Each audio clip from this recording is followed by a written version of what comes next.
Train चलने को ही थी कि अचानक कोई जाना पहचाना सा चेहरा जनरल बोगी में आ गया। मैं अकेली सफ़र पर थी। सब अजनबी चेहरे थे। स्लीपर का टिकट नहीं मिला तो जनरल डिब्बे में ही बैठना पड़ा। मगर यहाँ ऐसे हालात में उस शख्स से मिलना ज़िंदगी के लिए एक संजीवनी के समान था।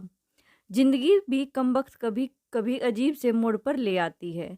ऐसे हालातों से सामना करवा देती है जिसकी कल्पना तो क्या कभी ख्याल भी नहीं कर सकते। वो आया और मेरे पास ही खाली जगह पर बैठ गया। ना मेरी तरफ देखा, ना पहचानने की कोशिश की। कुछ इंच की दूरी बनाकर चुपचाप पास आकर बैठ गया।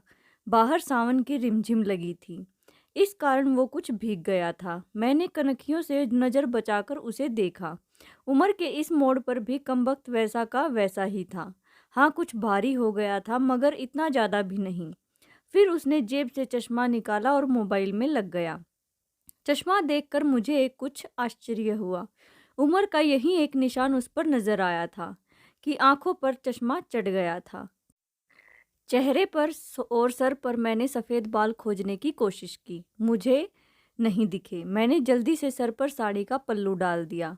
बालों को डाई किए काफ़ी दिन हो गए थे मुझे। ज़्यादा तो नहीं थे सफ़ेद बाल मेरे सर पे, मगर इतने ज़रूर थे कि गौर से देखो तो नज़र आ जाएं। मैं उठकर बाथरूम गई। हैंडबैग से फेस वॉश निकाल चेहरे को ढंग से धोया। फिर शीशे में चेहरे को गौर से देखा। पसंद तो नहीं आया मगर अजीब सा मुँह बनाकर मैंने शीशा वापस बैग में डाला और वापस अपनी जगह पर आ गई। मगर वो साहब तो खिड़की की तरफ से मेरा बैग सरकाकर खुद खिड़की के पास बैठ गए थे। मुझे पूरी तरह देखा भी नहीं, बस बिना देखे ही कहा, सॉरी, भाग कर चढ़ा तो पसीना आ गया था, थोड़ा सूख जाए फिर अपनी जगह बैठ जाऊंगा।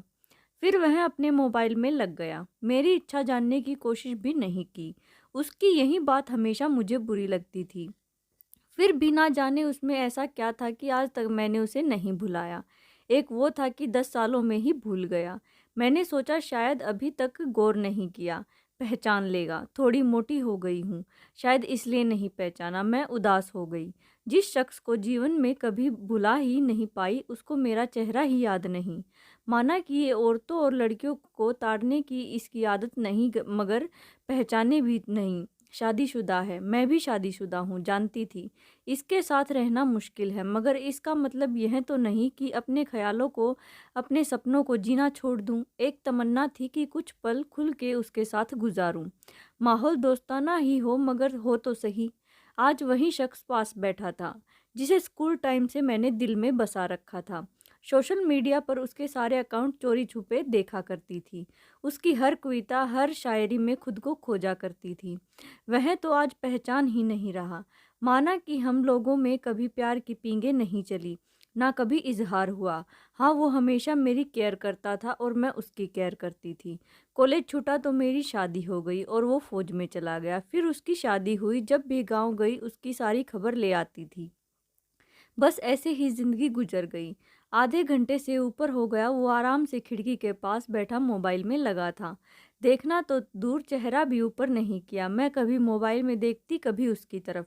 सोशल मीडिया पर उसके अकाउंट खोलकर देखे, तस्वीर मिलाई, वही था, पक्का वही। कोई शक नहीं था। वैसे भी हम महिलाएं पहचानने में कभी भी धोखा नहीं खा सकती। 20 साल बाद भी सिर्फ आंखों से पहचान ले। फिर और कुछ वक्त गुजरा। माहौल वैसा का वैसा था। मैं बस पहलू बदलती रही। फिर अचानक टीटी आ गया। सबसे टिकट पूछ रहा था। मैंने अपना टिकट दिखा दिया। उससे पूछा तो उसने कहा नहीं है। टीटी बोला फाइन लगेगा। वह बोला लगा दो।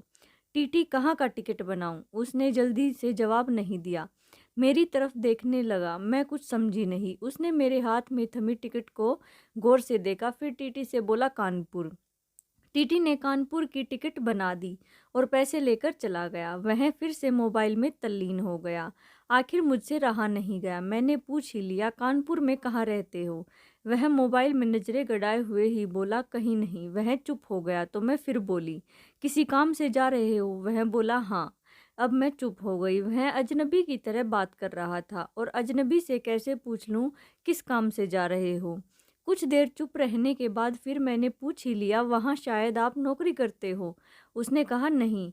मैंने फिर हिम्मत करके पूछा, तो किससे मिलने, किसी से मिलने जा रहे हो? वहीं संक्षिप्त उत्तर, नहीं। आखिरी जवाब सुनकर मेरी हिम्मत नहीं हुई कि और भी कुछ पूछूं। अजीब आदमी था, बिना काम सफ़र कर रहा था। मैं मुंह फेरकर अपने मोबाइल में लग गई। कुछ देर बाद खुद ही बोला, ये भी पूछ लो क्यों जा रहा हूँ कानपुर। मेरे मुंह से जल्दी में निकला, बताओ क्यों जा रहे हो। फिर अपने ही उतावलेपन पर मुझे शर्म सी आ गई। उसने थोड़ा सा मुस्कुराते हुए कहा, एक पुरानी दोस्त मिल गई जो आज अकेले सफ़र पर जा रही थी। फौजी आदमी हूँ, सुरक्षा करना मेरा कर्तव्य है। अकेले कैसे जाने देता, इसलिए उसे कानपुर तक छोड़ने जा रहा हूँ। इतना सुनकर मेरा दिल जोर से धड़का। नॉर्मल नहीं रह सकी मैं, मगर मन के भावों को दबाने का असफल प्रयत्न करते हुए मैंने हिम्मत करके फिर पूछा, कहाँ है वो दोस्त। कमबख्त फिर मुस्कुराता हुआ बोला, यही मेरे पास बैठी है ना। इतना सुनकर मेरे सब कुछ समझ में आ गया कि क्यों उसने टिकट नहीं लिया, क्योंकि उसे तो पता ही नहीं था मैं कहाँ जा रही हूँ। सिर्फ और सिर्फ मेरे लिए वह दिल्ली से कानपुर का सफ़र कर रहा था। जानकर इतनी खुशी मिली कि आंखों में आंसू आ गए। दिल के भीतर एक गोला सा बना और फट गया। परिणाम में आंखें तो भीगनी ही थी। बोला, रो क्यों रही हो। मैं बस इतना ही कह पाई, तुम मर्द हो, नहीं समझ सकते। वह बोला, क्योंकि थोड़ा बहुत लिख लेता हूँ, इसलिए एक कवि और लेखक भी हूँ, सब समझ सकता हूँ। मैंने खुद को संभालते हुए कहा, शुक्रिया मुझे पहचानने के लिए और मेरे लिए इतना टाइम निकालने के लिए। वह बोला, प्लेटफॉर्म पर अकेली घूम रही थी, कोई साथ नहीं दिखा तो आना पड़ा। कल ही रक्षाबंधन था, इसलिए बहुत भीड़ है। तुमको यूं अकेले सफ़र नहीं करना चाहिए। क्या करती, उनको छुट्टी नहीं मिल रही थी और भाई यहाँ दिल्ली में आकर बस गई। राखी बांधने तो आना ही था, मैंने मजबूरी बताई। ऐसे भाइयों को राखी बांधने आई हो जिनको ये भी फिक्र नहीं कि बहन इतना लंबा सफ़र अकेले कैसे करेगी। भाई शादी के बाद भाई रहे ही नहीं, भाभीियों के हो गए, मम्मी पापा रहे नहीं। कहकर मैं उदास हो गई। मैं फिर बोला, तो पति को तो समझना चाहिए, उनकी बहुत बिजी लाइफ है। मैं ज़्यादा डिस्टर्ब नहीं करती और आजकल इतना खतरा नहीं रहा, कर लेती हूँ मैं अकेले सफ़र।